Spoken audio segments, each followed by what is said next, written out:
একদম কালো কালো মাছ ভাজা। আজকে যে ডিপ ফ্রাই করতে গিয়ে আমার সঙ্গে এটা কি হলো আমি কিছু বুঝতে পারলাম না। চলো আর কি করা যাবে, তোমাদের সঙ্গে সব কিছু শেয়ার করতে চলেছি। তার পাশাপাশি আছে আজকে দুপুরের লাঞ্চ, তারপরে আছে সোনা পাখির রং বেরঙের সফট ড্রিঙ্ক নিয়ে আজকে সোনা পাখি বসেছে। অনেক মজা করেছে, এনজয় করেছে, আর আমি শুধু বসে বসে চাতক পাখির মতো দেখে গেছি। তারপরে আছে একদম বাঙালি স্টাইলের ফ্রাই রাইস এখানে বানিয়ে নিয়েছি। তো গুড মর্নিং এভরিওয়ান, আশা করি তোমরা সবাই অনেক অনেক অনেক বেশি ভালো আছো। আমরা আল্লাহরই চাই অনেক বেশি ভালো আছি। সোনা পাখি সকালে ঘুম থেকে উঠে এখন খাচ্ছে শরবত, তারপরে হট করে কি হলো, রেডি হয়ে গেল, নানিমার ফোন চলে এলো। সোনা পাখি সেজেগুজে রেডি, এখন যাবে নানিমার বাড়িতে। তো আমি আর কি করব, আমি আমার ছলো ছলো নয়ন দুটো নিয়ে বলছি, সোনা পাখি তুমি আমাকে রেখে চলে যাচ্ছ, আমি একা একা কী করবো? তাই আমাকে বলছে, মাম্মাম তুমি কেঁদো না, আমি একটু পরেই চলে আসবি। না, এরকম হতে পারে না, তুমি দুপুরের আগে একদম বাড়ি আসবে না। সোনা পাখি আমাকে মাম দিয়ে আদর করে এখন যাচ্ছে, ছোট ছোট পা নিয়ে হাত নিয়ে টাটা করে দিয়ে চলে গেল এখন নানির বাড়ি। আর আমি এই মনের কষ্ট কোথায় রাখবো বলো? মনের এই কষ্ট মানে কি বলবো, এত আনন্দে আমার চোখে পানি চলে আসছে। এত আনন্দে নিয়ে চলে এলাম আমি রান্নাঘরে, কারণ এই সময়টা আমি নষ্ট করতে পারবো না। তারপরে এখানে দেখো আমি সুন্দর করে পেঁয়াজ লঙ্কা লাল লাল করে ভেজে নিচ্ছি, আর এদিকে আছে মাছ। মাছের মধ্যে আমি আদা রসুন আর সমস্ত গুঁড়ো লঙ্কা দিয়ে ভালো করে মেখে রেখেছি। আর তার পাশাপাশি আলু মাখা করার জন্য এইখানে দেখো সুন্দর করে শুকনো লঙ্কা আর পেঁয়াজ আমি ভাজা ভাজা করে নিচ্ছি। অনেকে এই পচা গরমে লঙ্কা খেতে পারে না, ঝাল খেতে পারে না, আর মাত্র এই ঝাল খেতে যে এত মজা লাগে আমি যে কি বলবো। তারপরে দেখো এই যে ননস্টিক, তুমি আমার সঙ্গে এরকম করতে পারলে? তুমি যে নিচে থেকে পুড়ে যাচ্ছ আমাকে বুঝতেও দিলে না। হ্যাঁ, এত বাজে ননস্টিক, আমি কি বলবো।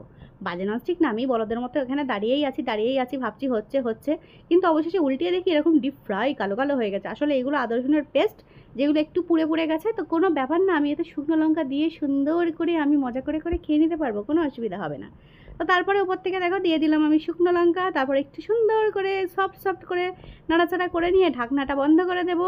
আর এই রেসিপিটা আমার খুবই ভালো লাগে, কারণ এখন 41 ডিগ্রি গরম, এই গরমেটা রান্নাঘরে আমার 51 ডিগ্রি ফিল হয়। বেশি কষ্ট করে রান্না করা যাবে না। সোনা পাখিটা এখানে গোসল করে চলে এসেছে, ভাবছে তো আমি নায়িকা হয়ে গেছি, বাবা কত নাচানাচি। আমি বলছি, মাগো ঘরে এসো, ফ্যানটা ভন করে চলছে বেকার কাজে, তুমি ঘরে চলে আসো। এসে আবার ঘরে নাচানাচি করতে গিয়ে ব্যাস খুলে গেল গামছাটা। তারপর সোনা পাখি এখানে বাজে এখন দুপুর 1টার সময় গুটগাল এখন পড়তে বসেছে, তার এখন স্মৃতিশক্তি ফিরে এসেছে যে হচ্ছে আজকে পড়তে যেতে হবে, না হলে তো আমি বকা খাবো, গান ধরে দাঁড়িয়ে থাকতে হবে, অনেক সমস্যা, সেই কারণে সেই ভয়ে এখন সোনা পাখি পড়তে বসেছে। সোনা পাখি এখন বই খাতা নিয়ে নাড়াচাড়া চলছে, লেখালেখি কমপ্লিট। আমি বললাম একবার করে একটুখানি পড়ে নাও, পড়ে নিয়ে বই খাতা তুলে ফেলো, কারণ প্রচণ্ড খিদে পেয়েছে, পেটের মধ্যে আমার ইঁদুর ডন দিচ্ছে।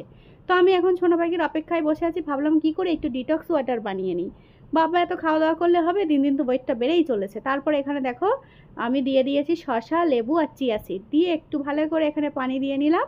এবার ঢাকনা বন্ধ করে রেখে দেবো, 1 ঘন্টা পর থেকে খাওয়া শুরু করবো। এটা স্বাস্থ্যের জন্য অনেক অনেক উপকারী, যারা ওয়েট লস করতে চাও তারাও এটা খেতে পারো।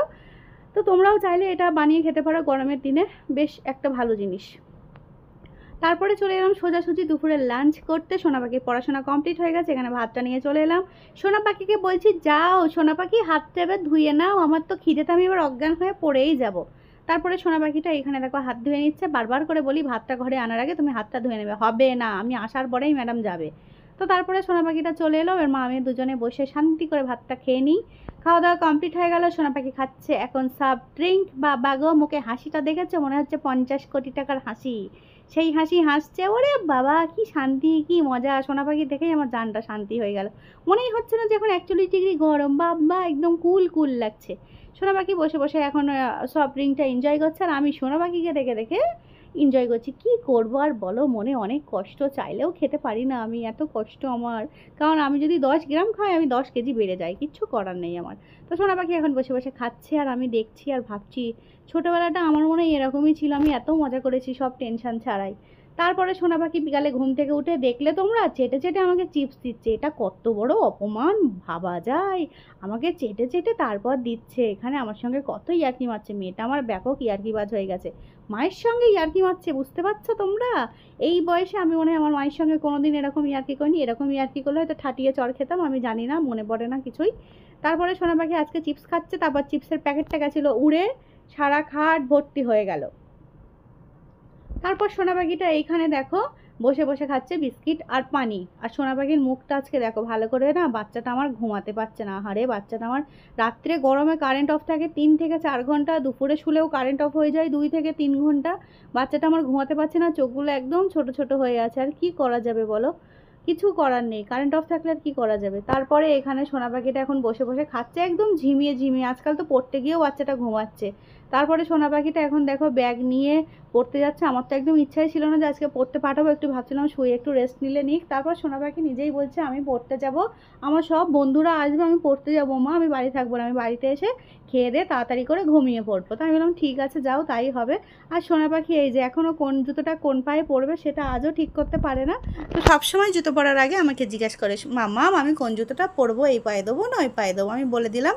তো সোনা পাখি এখন জুতোটা পরে নিয়ে একটু আমি আদর করে দিচ্ছি। বাচ্চাটা আমার, সোনা বাচ্চাটা আমার ঘুম হচ্ছে না, একদম মুখটা একটুখানি হয়ে গেছে। তো সোনা পাখিকে আমি আদর করে দিলাম। সোনা পাখি এখন যাচ্ছে পড়তে।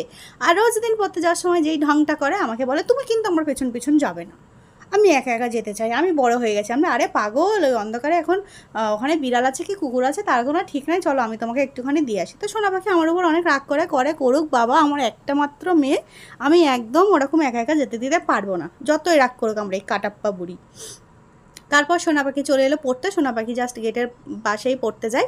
তো তারপরে এইখানে দেখো আমি চলে এলাম আমার সেই পার্সোনাল 2 ঘন্টা নিয়ে। আমি তো এখন বসে বসে চিড়ে ভাজা খাচ্ছি আর ভালো করে এখানে টিভিটা চালিয়ে বসে পড়েছি, এখন টিভি দেখবো আর ল্যাদ খাবো। তারপরে চলে এলো, বেশি ল্যাদ খেতে দিল না, মেয়েটা আমার বাড়ি চলে এলো 1.5 ঘন্টার মধ্যেই, কারণ আজকে সোনা পাখি গুড গার্ল হয়েছে, একদম তাড়াতাড়ি পড়াশোনা কমপ্লিট হয়ে গেছে। তো সোনা পাখি একদম গেল, ব্যাগটা দুম করে রেখে ফ্রিজ থেকে সব ড্রিঙ্ক বার করে নিয়ে চলে এলো। ওরে বাবা রে বাবা, আমি বললাম একটু টেস্ট করে দেখি জিনিসটা কেমন। জিনিসটা দেখতে কেরোসিনের মতো আর খেতে কিসের মতো, আমার জিভ তো বুঝতেই পারলো না, কারণ আমার জিভ এর আগে এরকম কোনো সফট ড্রিঙ্ক টেস্ট করে দেখিই নি।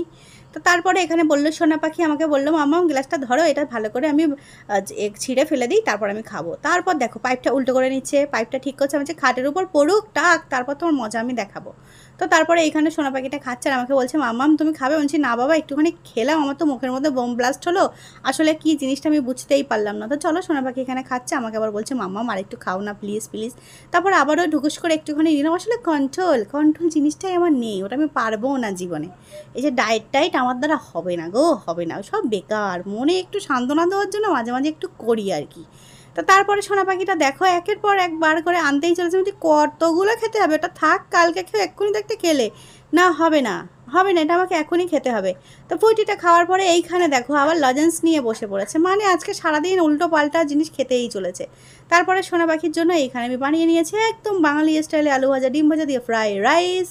চলো এর সঙ্গে সঙ্গে ভিডিওটা আর বেশি বড় করছি না, সোনা পাখি ব্রাশ করে নিচ্ছে, এবার আমরা ব্রাশ করে ফ্রেশ হয়ে ঘুমাতে চলে যাব। তো আজকের ভিডিও যদি তোমাদের কিছু ভালো লেগে থাকে অবশ্যই আমাদের একটা লাইক করো, কমেন্ট করো, শেয়ার করো। আমাদের ইউটিউব চ্যানেলটা সাবস্ক্রাইব করতে কিন্তু কেউই ভুলো না। আর তোমরা যারা আমাদের ফেসবুক পেজ থেকে দেখছো তারা আমাদের ফেসবুক পেজটাকে ফলো করো, লাইক করো, কমেন্ট করো, শেয়ার করো। সবাই ভালো থেকো, আল্লাহ হাফেজ।